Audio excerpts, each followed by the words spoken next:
राजा, मेहंदी हाताला तुझ्या नावाची मी लावते रे राजा. घेऊन जाशील ना या राणीला तुझ्या संगतीन राजा.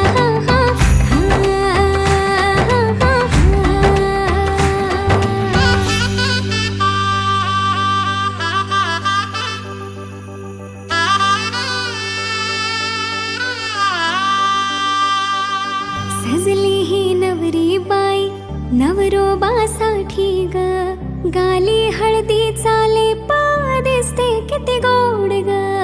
आई बाबांची लाडकी सासरला जाईल ग, सुखी राहा दिल्या घरी तो